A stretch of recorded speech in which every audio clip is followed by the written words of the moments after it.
In 326 BCE, Alexander the Great stood at the Hyphasis River, the eastern boundary of his conquests. His army, exhausted after years of campaigning, faced dense Indian jungles. Alexander's ambition clashed with reality. His men were homesick, and supplies dwindled. Historians note this moment as pivotal, where military limits met imperial dreams.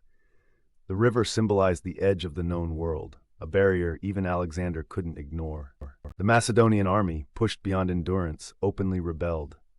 Veterans who had fought for a decade refused to advance. Plutarch records their cries, "We want to see our families." Alexander, gripping his sword, faced mutiny for the first time. This revolt wasn't just about fatigue, it revealed a crisis of leadership. Even the legendary Conqueror couldn't compel loyalty when hope was lost. Alone in his tent, Alexander studied maps by flickering candlelight. The weight of his soldiers' defiance pressed upon him. Historian Arrian describes this night as a turning point. Alexander realized no tactic could overcome their despair.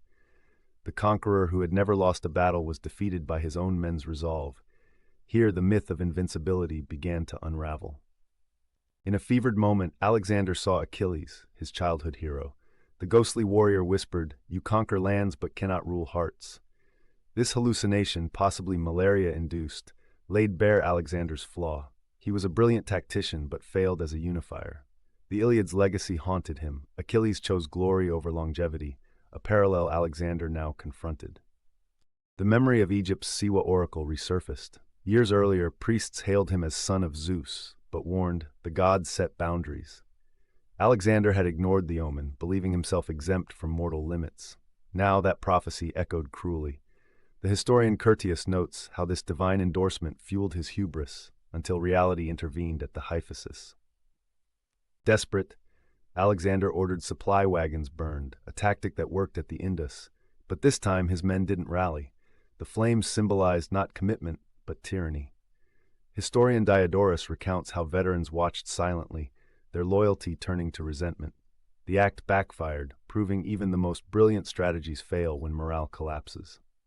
The army turned back without fanfare, no trumpets, no speeches, just the crunch of boots on mud. Alexander rode ahead, refusing to acknowledge defeat. Plutarch describes this retreat as the conqueror's first true loss. An eagle circled overhead, a symbol of Zeus now seeming like a taunt. The dream of an endless empire died by that river. In his tent, Alexander unrolled a world map, its eastern edge blank beyond the Hyphasis. His finger traced the river, smudging ink.